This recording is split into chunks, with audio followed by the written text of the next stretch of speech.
السلام عليكم it's Mama Leila وإذن سلامي وحان صوت لغي live session يوتيوب كيغا لصعدا وحان كهاد لي نولشينا وح آد إيا آد ugu muhiimsan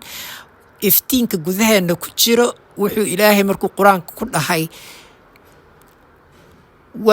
وما خلقنا الإنس والجن إلا ليعبدون شيطانك جنك إي إنسك ومان أبورين إلا waxaan ugu talagalnay waxa kaliya loo abuuray waxay tahay inuu ilaahay caabudaan maxad ilaahay u caabudaysaa ilaahay waxay ka taagan tahay waxa gudahaaga ku jiro maxaa gudahaaga ku jiro cibaadada aad ilaahay caabudaysid sida ugu fiican ugu xirmi kartid waa adigoo iftiinka gudahaaga ku jiro taabta iftiinka gudahaaga ku jiro waa jannadii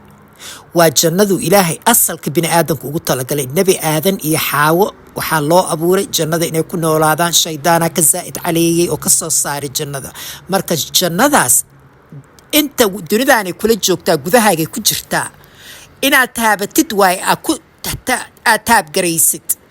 markaas ilaahay waxaad ugu xirmaysaa wax walbaa suubista cibaaday noqonaysaa hadalkaaga cibaaduu noqonaya cuntada markaa cuntada cunaysa cibaaday noqonaysaa markaa shaqaynaysa cibaaday noqonaysaa because ilaahay waxa ugu xirnaanaysaa si joogto ah haddaa energygaas taabatid qofkaa xanaajin kara ma jirto wal xanaaq waa xanaaqaysaa laakiin qof weligaa ma nacaysid qof weligaa cuqdad uma qaadaysid farxad joogto ah waaye dareemahan gudaheena ku jiro waa dareemaha ay gaalada ama hindida ugu wacaan kundalini energygaas suufiyiintana way ka hadlaan laakiin way kala duwan tahay sida islaamku u sheega because islaamka waa sida diinta saxda ah annaga quraan haysanaa quraanka manualka uu ilaahay noo soo diray waa manualka adduunkan aan ku ogaan lahayn marka ilaahayna wuxuu dhahay quraanka wuxuu ugu talagalay dadka uulil albaabka ah waa dadka naftooda waqti inta isku qaataan is ogaada waa dadka